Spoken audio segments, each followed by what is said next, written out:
서울의 부동산 시장이 또 한 번 요동치고 있습니다. 2025년 2월 서울시가 강남 송파 일부 지역의 토지거래허가제를 폐지하면서 아파트 가격이 급등하고 있습니다. 시장은 어떻게 반응하고 있고 해결 방안은 무엇인지 한번 살펴보겠습니다. 토지거래허가제란 무엇인가? 토지거래허가제는 특정 지역에서 부동산 거래를 할 때 반드시 지방자치단체의 허가를 받도록 하는 제도입니다. 이 제도의 핵심 목표는 부동산 투기 방지와 실수요자 보호입니다. 토지거래허가제의 핵심 키워드를 살펴보겠습니다. 첫 번째, 부동산 투기 방지. 특정 지역의 땅값이 급격히 상승하는 것을 막기 위해 도입되었습니다. 두 번째, 실수요자 보호.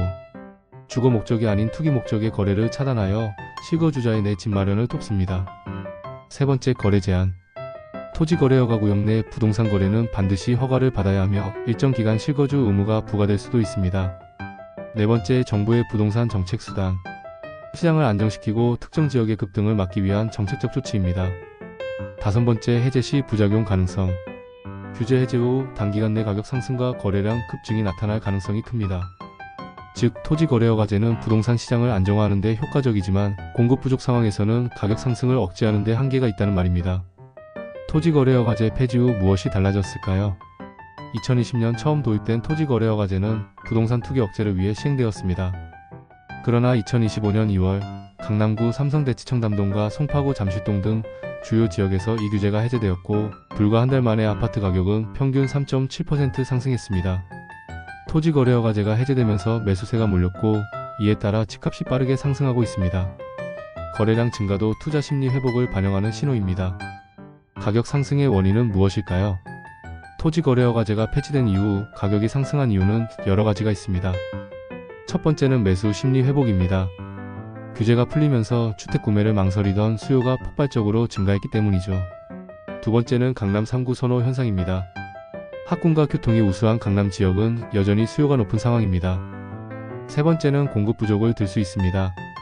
재건축 규제가 남아있어 공급이 원활하지 않은 점도 가격 상승을 부추겼습니다. 앞으로의 부동산 시장의 전망은 어떨까요? 단기적으로는 가격 상승 가능성이 높을 것입니다. 규제 완화 이후 일정 기간 동안 추가 상승할 가능성이 큽니다. 장기적으로는 안정세가 전망되지만 정부의 공급 확대 정책과 대출 규제 강화가 영향을 미칠 것입니다. 이러한 시장 변동성을 줄이고 실수요자가 피해를 보지 않도록 하기 위해 필요한 해결책은 무엇일까요? 첫 번째는 공급 확대입니다. 재건축 재개발을 활성화하여 도심 내 신규 주택 공급을 늘려야 합니다. 두 번째는 규제 완화의 균형입니다. 일부 지역만 규제를 해제하면 특정 지역으로 수요가 쏠릴 가능성이 큽니다. 세 번째는 실수요자 보호 정책입니다. 무주택자 및 실거주자를 위한 대출 지원 및 정책적 보완이 필요합니다. 대한민국의 부동산 시장은 늘 변화하고 있습니다. 규제 완화 이후 시장의 흐름을 정확히 파악하고 적절한 정책과 대응책을 마련하는 것이 중요합니다.